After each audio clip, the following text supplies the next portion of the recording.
Zebra.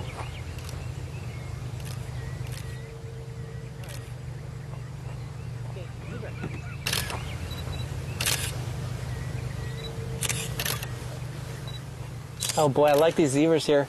A lot of them. It's wonderful. You know, when you get so many zebras together, you really got to start thinking about composition a lot. Well, I think about composition a lot, and I think about exposure, because if you have the right exposure, if you have the right composition, you really have the great shot. So let's talk about composition. All right. When it comes to composition, usually dead center is deadly. You want to place the main subject off center. I have a wildebeest over there. I'm going to shoot it dead center. Look, it's okay, right? Yeah. But when I play, only okay. It's only okay. That's right. Now I'm going to place it at the lower right-hand part of the frame.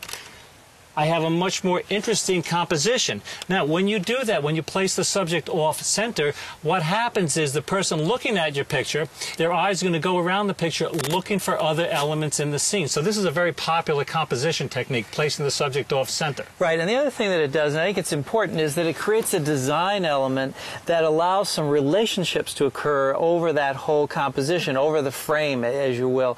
And so that whatever your subject, your key part of the subject is, it creates a place for the eye to look, and then a relationship of everything else, whether it's space, other graphic elements, whatever, and it makes it much more interesting than just having something in the center. Now, what exactly is off-center? Well, placing it off-center, you could think like that. Or imagine this. Imagine a tic-tac-toe grid over the frame and place the main subject where one of the lines intersect. It's called composing in the rule of thirds. I'm going to do this one more time before we move on to the next technique. Cool. Let me get a shot of those two zebras over there. Now, when I'm composing this picture, I'm waiting, which is hard for me to do because I'm a little hyper. I'm waiting for the animals to be a little bit apart because I want some separation. Because sometimes when the animals overlap, it's a little distracting. It's not as flattering to the animals if, like, the hooves are growing out or the legs are growing out of the back of the animal. So look for that separation usually, but there's always a but. Well, yeah, but particularly strong patterns like those of zebras, because those patterns can fight with each other if you're not careful. However, if you watch the composition, sometimes you can find the patterns all of a sudden come together and you say, ah, that's something special, and you can use that. See, there's always a but.